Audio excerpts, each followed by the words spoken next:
Thank you so much. Yes, my vocal pedagogy class, there are 10 of them. They're all undergrads, but they all have a guinea pig student. And I said to Dr. David Deal, the department chair, I said, they all have the experience of teaching a guinea pig student. And he goes, that's really impressive if they can teach a guinea pig to sing. But they're all a little scared about it, intimidated. But anyway, that's funny. It was interesting hearing Professor Dr. Whitfleet talk, the difference between Nashville Symphony Chorus and Brentwood Baptist Church could not be more. Nashville Symphony Chorus starts right on time. Start with gentle, physical warmth, silent. He says, less talking, more stretching, and it's silent. And I appreciate that in a way. But I also appreciate Brentwood Baptist. It usually starts a few minutes late. Travis Cottrell's, welcome everybody, hey, stand up and sing, and we're all just singing a big loud praise song typically and start right off the bat. So they both have their advantages, but it's very different. I taught at Belmont as well. I didn't mention that. I taught there for 6 years, and that was a culture shift going from Belmont to Trevecca, but I really do love Trevecca, and if you have any young people that are looking to attend college, especially we have a great worship leading program in the School of Music. But enough commercials about Trevecca. So here is the picture I found. So it's kind of small, but watch your phone posture. So if you look, your head is 10 to 12 pounds. But look at that, at each angle, at the lowest, 60 pounds of pressure on your head. Isn't that crazy? You go in the airport when you go back home, some of you, and you'll see everybody's like that. But it feels funny to look at your phone like that, but something to be aware of. I know, now you're self-conscious about it, but that's good. So we talked a little bit about the difference between breath support and breath control. Breath support is more about using your core muscles, getting a good, I say low breath, the air is coming in your lungs. The air is not coming into your midsection, obviously, we all know that. However, some people may not know that. You might want to be clear. But, and one thing I forgot to say, thank you for the conversations I had some during lunch. I didn't mention nose breathing or mouth breathing. That is one of the things. I should have mentioned that. I subscribe to breathing through the mouth. A quiet breath, relaxed breath. Sometimes it can't be that quiet if it's a quick breath, but just thinking. However, I will say, when I am singing high notes, like E5 and above, I breathe through the nose a little bit. And maybe for higher voices to prepare for that. So more of a, excuse me, I have phlegm in my throat, rather than,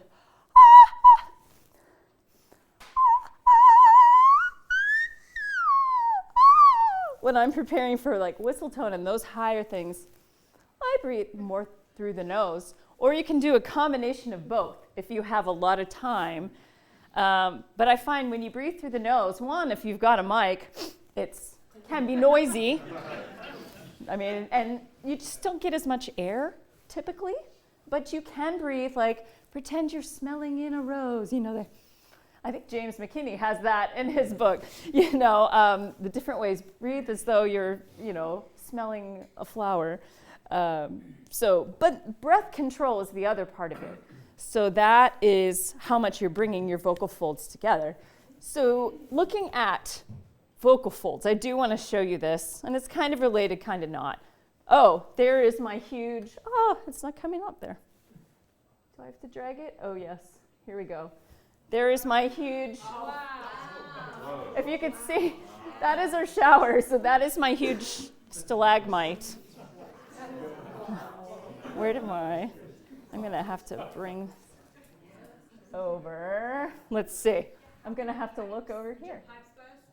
They did not, fortunately. Thankfully, by the grace of God, The only weird thing, there was one place where caulking came apart a little bit, and we have a floorboard in the kitchen that's raised up. And I think it's because maybe the house went from like 28 to 65 in about 5 hours. And I wonder if it's, it was the heat change. So that's kind of sad, but if that's the only thing, I'm okay with that. So here, I'll have to do this. This is the video I was talking about, and you can see it has you can tell which one the superior voice, the soprano voice. No, I'm just kidding. That's what it says. Where did the thing go? That's so weird. Well, I'm looking for where to expand it, but let's see. Maybe it'll come up. That is so strange. There we go. There it is. Don't look at my husband's videos. This is his account. I don't know what I don't watch some of the stuff he watches. So they are doing a stroboscopy. How many of you have had one done? Yeah. They can do either a stick, a mirror on a stick, or go through the nose. But the strobe light, you know how it slows down the motion? That strobe slows down the motion of the vocal folds.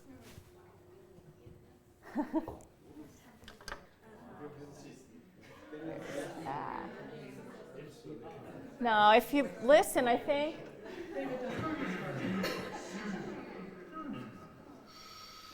Hear the breathing? Their vocal folds are open. So, I know, it's gross. Some of my college students, they're a little squeamish. I'm like, get over it. But no.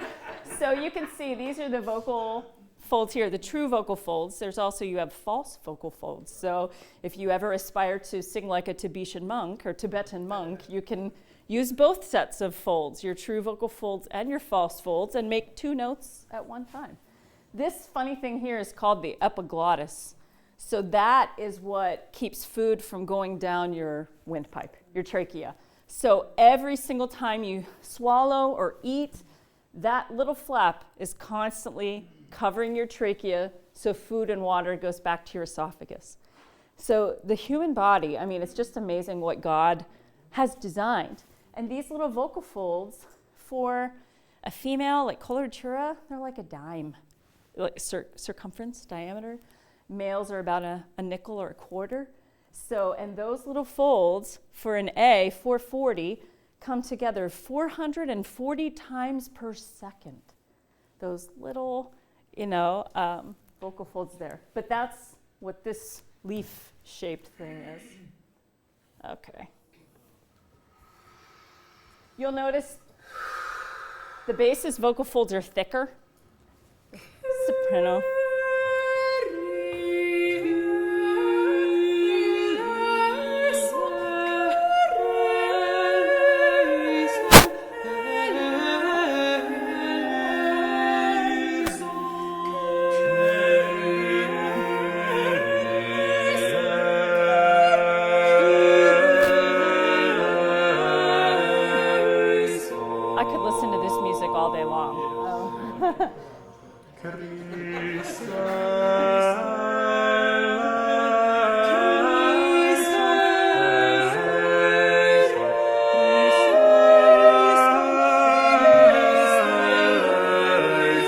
Higher the note, the thinner and longer vocal folds, lower the note, thicker and shorter.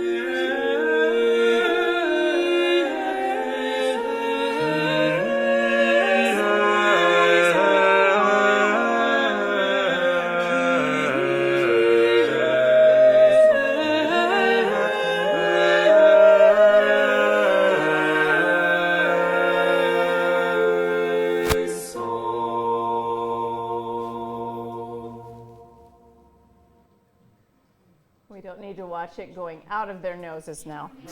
We don't need to watch that. So, thoughts? And obviously that is a view from above, looking down. And it's amazing to think too, I know this is kind of an aside, although thinking about resonance, your oral cavity and your nasal cavity, your sinus cavities, that's what makes you sound different. I think all of you in this room knew before caller ID and cell phones, most of you would pick up the phone, you would not know who it was. But many times you would know who it was by the sound of their voice. You knew it was your mom or your sister or your friend. And that is all. Each person's voice is so unique. So think of Barbra Streisand. I think that's why no one wanted to work on her nose, because that could have changed her sound, So it's just amazing God's design and how he created that. But anyway, something that's important. Let me get this out of the way. Close out of that. Like I said, my husband does. I love him. He loves video games. No. I'm like, I do not play Destiny 2. Where did my mouse go? Somehow I got connected to the TV and now, there we go. Now I'm gonna have to drag this over somehow. I almost wonder if I should unplug it and plug it. You should be able to double, show the same thing on both screens. Yeah. There we go. Okay. So thinking about the soft palate, how many of you have told your choir or someone has told you, raise your soft palate, Looking at the soft palate, if you run your tongue along the roof of your mouth, it's hard until the very back. It gets soft. And that little flap, also called the velum, is the port to where air can go through your nose. So it's amazing to think when you say the word nose, your soft palate is coming down for a split second to allow air to go through your nose for na. And so if you're French, you also have those sounds too. But so the soft palate goes up and down while we're speaking, and we don't even think about it. So here is, Lord willing, if it works, here is. Speech production is possibly the most complex. You can watch it here.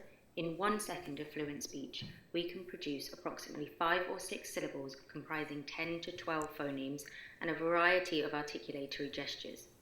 This requires coordinating dozens of muscles from the diaphragm. So you see that it's constantly going up and down. Here's singing. I forget if I was. Singing in the MRI. Singing in the MRI. Singing in the MRI. Singing in the MRI. No, I will say. I will say it. We will watch this whole one.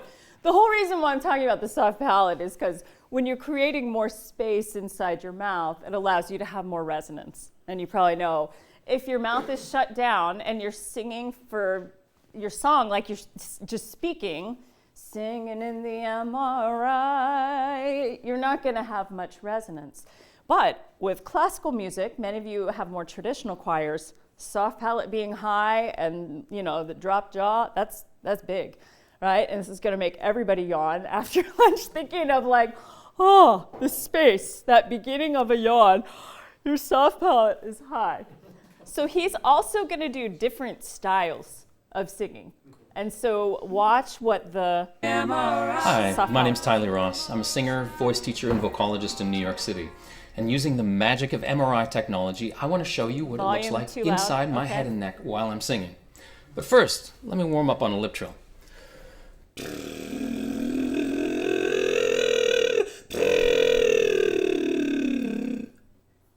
How about a raspberry?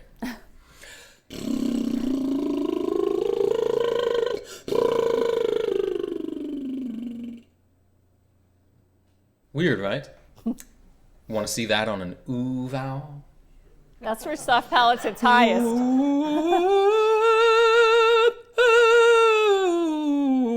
He's more of a commercial singer. Now, before I go any further, let's try to figure out what it is we're actually seeing here. Let's go back inside and see if we can identify some of the features of the vocal tract. Lips, tongue. This difficult-to-control piece of anatomy is called the velum or the soft palate, but you can think of it as the nose gate. It opens and closes, controlling the flow of air and sound up into the nasal cavity. In most people, the velum is opening and closing constantly when we speak and sing, and we're barely even aware of it. Down here, we have the larynx, which houses the vocal folds. Now let's see what happens inside the vocal tract when we sing with contrasting singing strategies. I'm going to sing the end of Nessun Dorma, Puccini's great aria. I'm going to sing it in 4 different vocal styles. The first will be in a light mix. The second, in a forward-facing Broadway sound. The third, in a back and down operatic sound. And the fourth, in a style that will make Puccini roll in his grave, in a rock style. All'alba vincerò, vincerò, vincerò. All'alba vincerò, vincerò, vincerò. All'alba vincerò, vincerò, vincerò. All'alba vincerò, vincerò, vincerò.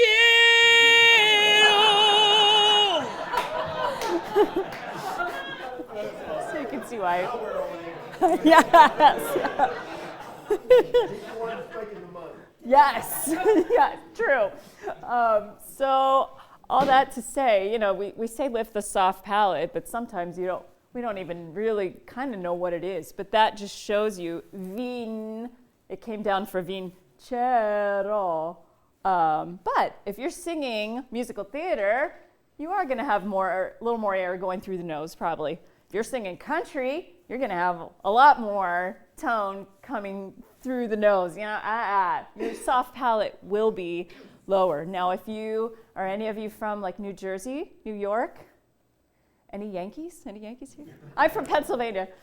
I had a student from New Jersey, and she had the thickest New Jersey accent. This was at Lipscomb. I taught at Lipscomb for 4 years. For 4 years, and everything was in her nose. And everything. And we worked for a year, and it got a little better. But it was just so ingrained in her muscle memory from probably birth, from when she first started speaking, that it was very difficult to get her to create some space. But if you have someone who is struggling with nasality, so say you have a lady in your choir who sings like this, usually the key is get them to lift their soft palate a little more. Think of a more mouth-focused sound, a little less nose-focused. Oh, some people will have someone pinch their nose while they sing, but, just thinking, beginning of a yawn. That's what I like to say. The beginning of a yawn is where you feel the soft palate at its highest. So, ooh. I know. Ooh is the best vowel. That's where your soft palate is naturally at its highest. So if you're working in your choir and working on getting the soft palate higher and creating more space, ooh vowels are helpful. E, I made that a little nasal on purpose. That is the vowel where your soft palate is naturally the lowest. So that's why E tends to be a little more nasal for people. By E. Now, he mentioned, Doug, you mentioned the hung-ah exercise, and that is one I will typically do with people, with students, because hung, the soft palate comes down, and then when you go to the ah, I say focus on just making as much space in the back part of your mouth and use it as a springboard. So it just goes hung ah. Our temptation is to go hung ah. So if your choir is going flat in some places, just remind them, either they point up or they're, doing this or something as they're going down to, okay, think higher. But let's just try a few of them. We'll find some, we'll say, recycle your posture. So let's do, so it's hung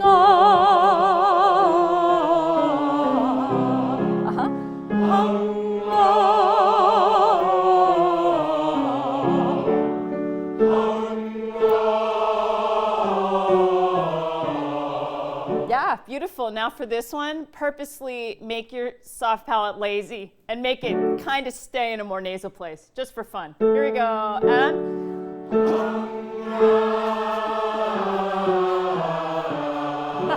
beautiful. So I was in Fiddler on the Roof summer of 2024 in Lebanon, here east of Tennessee, and I was Grandma Seidel, because now I'm older and playing the older parts. And they said, do you know Edith Bunker? And I said, yes. We want you to do that part in the Edith Bunker style. And so I sang, a blessing on your head, mazel tov, to see your daughter wed. So there are a few rare cases where you do want that kind of resonance, but not typically. The other thing I will say, just creating more space, obviously, just dropping the jaw. However, you also have to be careful. Everybody's mouth are different sizes. So obviously, so my voice teacher in my master's, she was kind of mean, but she just was. But she told me 3 fingers for everything. And for me, my mouth is not that big. And she was a very good teacher, not to disparage her, but it created enormous amounts of jaw tension for me. And I started developing TMJ issues, temporomandibular joint issues. But I wanted to please her. And, so it's one of those things, be careful what works for you. Some people have very large mouths. For me, sometimes I will say to students, maybe try 2 fingers. Think that beginning of a yawn.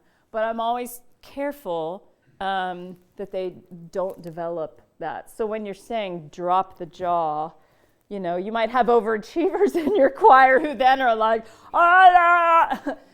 so with everything, there's balance.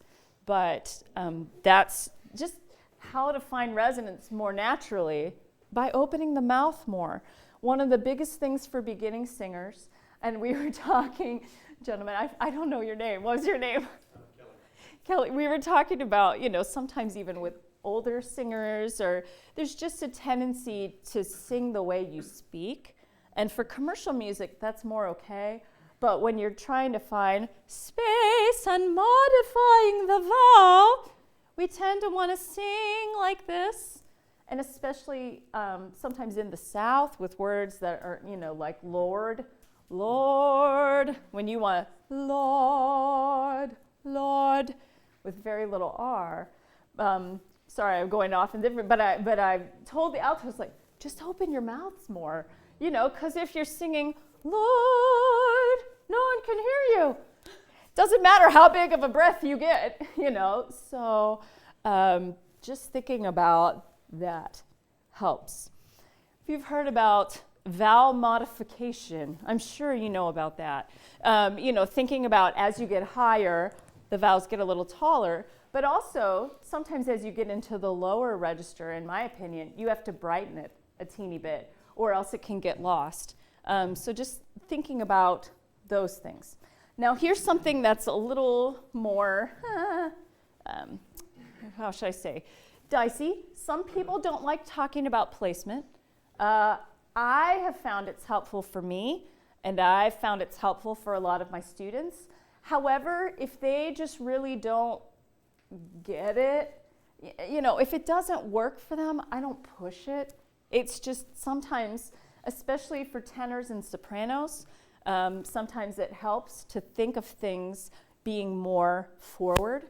Obviously, we know the sound is being made by your vocal folds. You're not making it in your chest or in your head, but you're directing the sound to a certain place. So you've all done, like what I was just saying about putting something in your nose. Let me see if I can find it. No, I don't want that.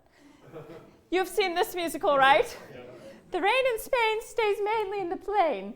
So now I want you to say that, and we're going to put it all in our nose, like Edith. You all know Edith. Here we go. The rain in Spain stays mainly in the plain. Right. Now say it in your throat. This one's a little harder. The rain in Spain stays mainly in the plain. That's a really uncomfortable place to talk and sing, but you will have singers that are, everything is coming from their throat. And they're the ones typically that their voices are gone at the end of a rehearsal.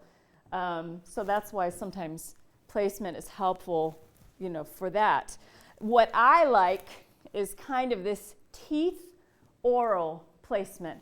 So if you say that like this, the rain in Spain stays mainly in the plain. Try that. The rain in Spain stays mainly in the plain. Yes, so it's forward, while, like I said, I do this thing, while also keeping the space. That is a hard thing for people to grasp right away. And that sometimes, honestly, in my studio, I've taught for 20 years, taught many, Taylor University too, if there are any Hoosiers in here. But these concepts of breathing usually take at least a year, if not sometimes a year and a half, until it really just all clicks. And then all of a sudden, all of it, their voices are just like out there and just so huge, and they're like, I don't know where this is coming from, when it finally just all clicks. So that is helpful. Sometimes I'll say, bring out your inner Julie Andrews. Some of them have not seen The Sound of Music. I was like, these, 19, 20-year-olds, I'm like, I know.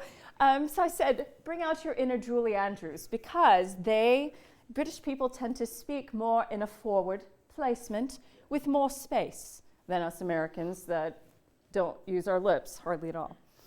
Something that Tucker Biddlecombe does that's interesting is that he'll do this thing. I don't know if any of you do it, where you're kind of like dialing in the placement.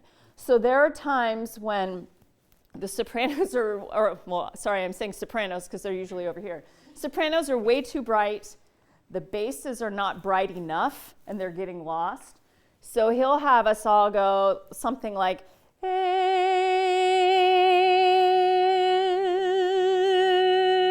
and we'll do this, and this is like 1, this is 5. So this is forward, right. He'll say basses, he'll find it, he said, you need to stay at a 2. Sopranos, you need to be more towards a 3 or 4. Like he'll adjust it. So it's very interesting. So that's something you can try. If you don't already, that's helpful. Ways to find more forward placement. So doing fronting vowels, so E, A, B, bay, using consonants that are also forward in the mouth. So B, B, B, B, B, B, B, B, B. Me, I use sometimes unless nasality is an issue for a singer, because then it just goes me, me, me, me, me, me, me, me, me, and you don't get quite the placement you want. But I like V, V. So let's do this one. Thinking, we tend to say B, so think B, B, B, B, B, B, B, B, B, B, B, B, B, B, B, B, B, B. B, B, B, B, B, B, B, B, B. Now, bay. Bay, bay, bay, bay, bay, bay, bay, bay, bay. Bay, bay, bay, bay, bay, bay, bay, bay, bay. Bay, bay, bay, bay, bay, bay, bay, bay, bay. That's a way to help get it forward. Here's another one I use. Vi, ve, va, vo, vu. Singing through the V. Vi, ve. Helps bring it forward. Try it.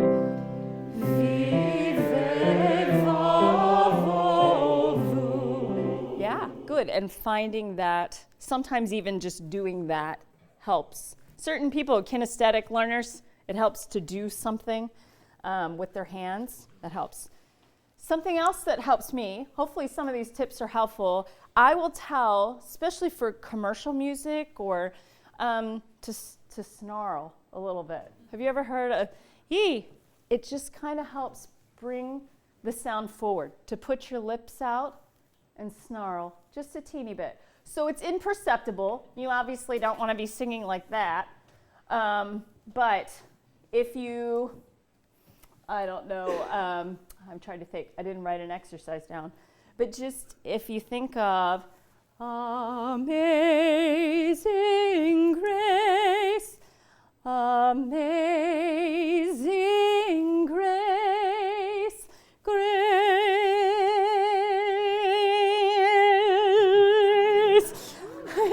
You could do all these things.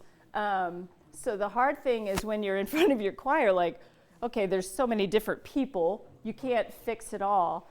But I know sometimes, like Travis Cottrell will say, you know, tenors, snarl a little bit on this note, because on that, whatever, he's trying to get them to get it more forward. And I led church choirs back in the day at a Presbyterian church. I don't know if there are any Presbyterians, and a Nazarene church way back many years ago. But that helps some. I have one more thing. I'm going to talk about registration, but are there any questions about any of that? Okay, registration. This is also something that's kind of, sorry, I'm moving all around for the camera here. It's also something that different people have different ideas about. I believe, in my opinion, you have these main registers. You have your vocal fry, right? Now I will say, don't hate me. I think you can sing in vocal fry at times, but I also don't encourage people to speak in it. I had a student from Belmont who had a pre-nodule, and they said it was all because she talked down here and everything. And she and I talked about it, but, so they said, you need to fix your speaking voice. Your singing voice, your technique looks good. It's your speaking voice. However, I have a student who really wants to be the next Jen Ledger. She wants to be in like a Skillet, if you know that Christian hard rock. And so I don't want her being like, ah. So for her, vocal fry is giving some distortion without killing her voice. So, and you can sing vocal fry up high. If any of you know Brett Manning here in Nashville, they do some of that. I won't mimic much. My cat ran and hid when I took a few lessons, but they kind of, so even going, like it sounds horrible, but that's the kind of, but it doesn't hurt me. Now I do say to students, I say, if anything starts hurting, stop. This is not a no pain, no gain mentality. I said, but experiment with it, because also I would rather them do a little bit of that and have distortion than be making that distortion like a growl, like yeah. I won't do much of that. You have your modal voice, which is just your natural speaking voice. You have your falsetto, or your head register, and then the whistle register. That's Mariah Carey land.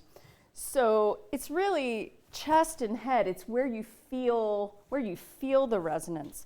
In my opinion, it's all a choice, or at least the goal is that it's a choice. So for me, I've taken the classes for somatic voice work. Have you heard of Jeannie Lovetri? Did you do that? Yeah. Oh, yes, good. Maybe we were in the same class. We didn't even know. Oh, okay. Yeah, I did mine online.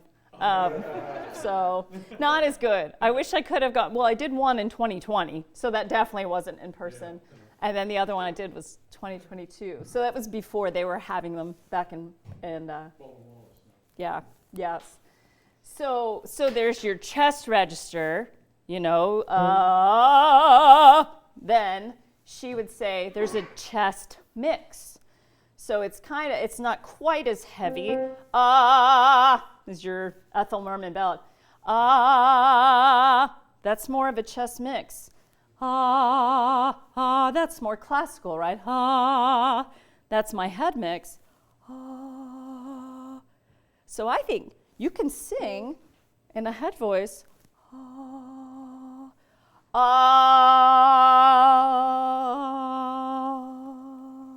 It's all a choice. But that takes some control, and it's all about style. It's all what you want. But you got to learn to mix as you're getting up higher, especially commercial, you know, or contemporary choirs, because you'll kill yourself if you try to sing in chest voice up here. So you'll find, especially, I hate to say, sometimes with altos, we were talking during the break, sometimes altos, they only sing in chest voice, not just altos, but they'll only sing in chest voice, and then they get to A, B flat, B, and they just drop out. Yeah. Or then they just drop down the octave. So in my sectionals with them, I'm like, you gotta lighten up. There's, especially in our case, there's like 50 of you, you know, just lighten up and sing it in a head voice. But they're just so accustomed to belting it.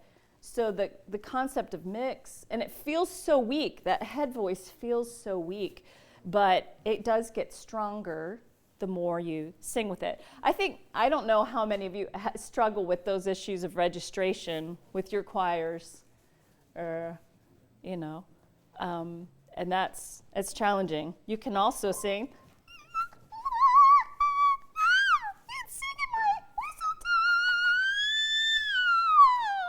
But I can also, I won't do that today because my voice is tired, sing in more of a head mix, a heavier place. But so it's all a choice. But a lot of it's how tightly you're bringing your vocal folds. So going back to breath control, chest voice, you're bringing them together really tightly. Head voice, there's more air passing through.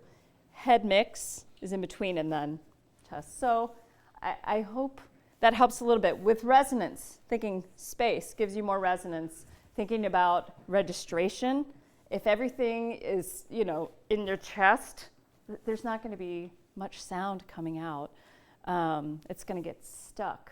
And your people are going to lose their voices, or they're going to be tired, or so it's really, really important. So, any questions about any of that? I know it was a lot of different things, but yeah. Okay. Well, thank you so much.